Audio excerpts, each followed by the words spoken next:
thank you for tuning in. This video is a little bit different.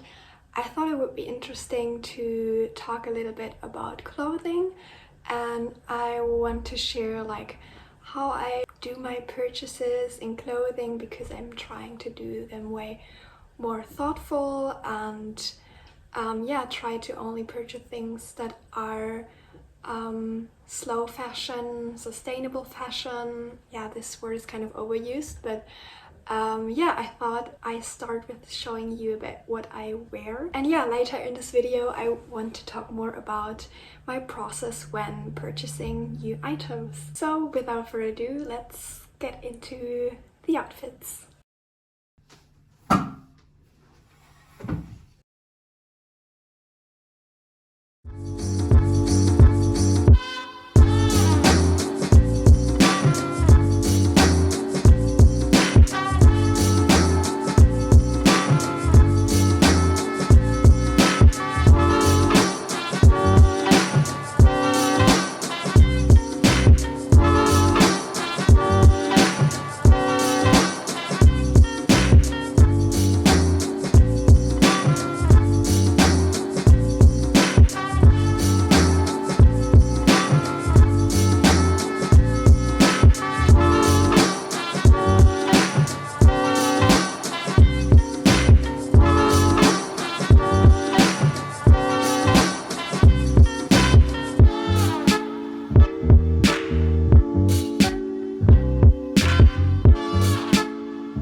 So I actually wrote down a whole list. I have it on my computer, so I'm looking on there what I really want to share.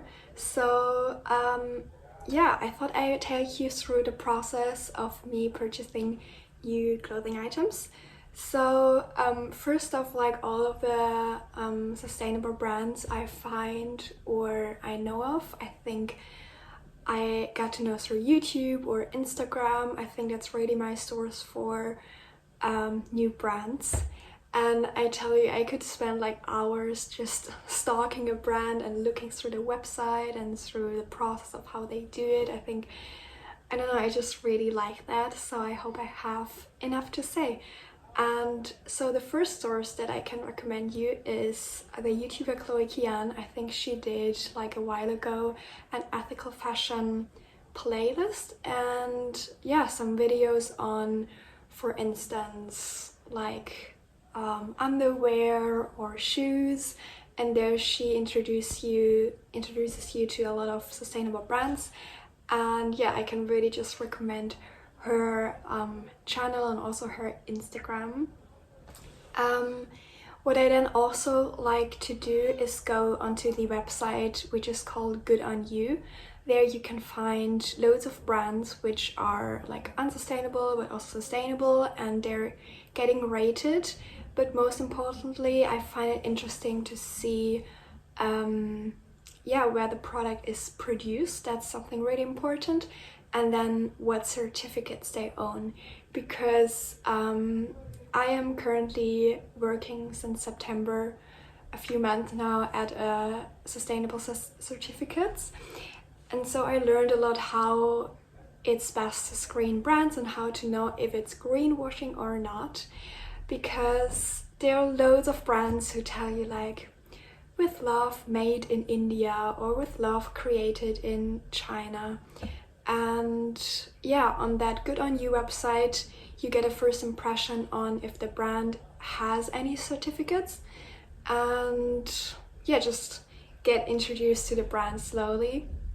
And then the next step would be to go on the website and see first of where it's made, because I must say it's better in general if it's made within Europe, because I mean, when you live in Europe, then the way of transporting it is also more sustainable, but also the rules and the working standards in Europe are most of the times, you can say it's better than in China or other countries. So if you want to be really more on the safer side, products that are produced in Europe are most oftenly having a better standard. Yeah, and next on what I learned at my job, which like there are so many certificates first off. So I will link below a website where you can read about all the certificates, because I also don't know everything about them. But what I can say is obviously organic cotton is a sustainable material, and so the certificate that's really important there is the GOTS certificate. It's a really good certificate, but for instance the Oekotex certificate is not really good. It's one of the lowest certificates, so I would not be like, oh my god, they have the Oekotex certification. It's really one of the lowest. And so if you're looking for something out of organic cotton, try to find brands who have the GOTS certificate. For recycled materials, there's the GRS Global Recycled Standard certificate. That's also really good. And yeah, but what I also learned at my internship, I was working at a sustainable fashion brand, and there also got to go to like the dyeing factory and the production place, and I learned that getting a certificate for factories or materials is often connected with a lot of money. So it is expensive for brands to get these certificates, and oftentimes there are also cases where their fabric is like in the condition that it could be certified. I heard that it takes a lot of effort and is really expensive for some brands. So yeah, there could be also the possibility that if it says organic cotton, for instance, and there's no certificate, that it might still be like really good. But if you want to be really on the safer side, I would say try to find the GOTS Global Organic Textile Standards certificate. Okay, and now when I know like where it's made, like actually most of the brands are now made in Portugal or like Barcelona and yeah, loads of other places, but I read a lot of Portugal actually. And maybe you can also see on the website like maybe they say something about the living wages, and it's not just the minimum like wage, so it's actually something where the workers can live with. That's also really good. Yeah, just pictures in general are good from the workers. And yeah, if the brands just talk openly and transparently about their journey and their fabrics, that's always a plus point. And when I choose like an item or product that I really want to purchase, then I often try to like note it somewhere down, or I just know it in my head, and then I try to think about that for minimum a week. Like most of the time it can also be like from 1 month to 3 months, because most of the times also the items are a bit more higher priced than we are used to it, because I guess because of fast fashion we're so used to the low wages and people getting really unpaid for their clothing, that for most of us it seems like it's expensive. But I learned at my internship you should never say an item is expensive. I mean, if it's like really overpriced because it's just the brand, like, I don't know, Balenciaga, then I guess it's expensive. But I learned that it's better to say it's high priced, because sustainable things are mostly high priced because the people get paid for what they do. And yeah, obviously some of the things I own are more on the high priced side, so I try to think about it for several days and weeks. Also, one thing that I try to think of is if I can think of at least 5 outfits I could style it with, and if I already own something similar, like either it's like the cut or the fabric or the color.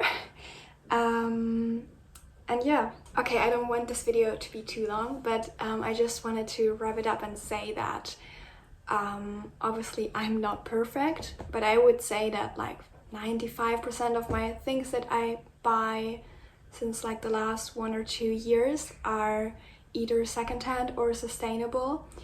But it's obviously also a privilege to have, like for me, that I have the time that I can research brands and read hours about them. I mean, it's also my passion, but some people also don't have the time. And so yeah, but I think this video is mostly for those people who have the time to first watch YouTube, but also have maybe the interest and time to look through brands and think wisely about the money they want to spend and the brands they want to, or you want to support. Because I think what really motivates me is the sentence is like, where would you believe in? And I just want to try to not wear brands that represent really bad working conditions.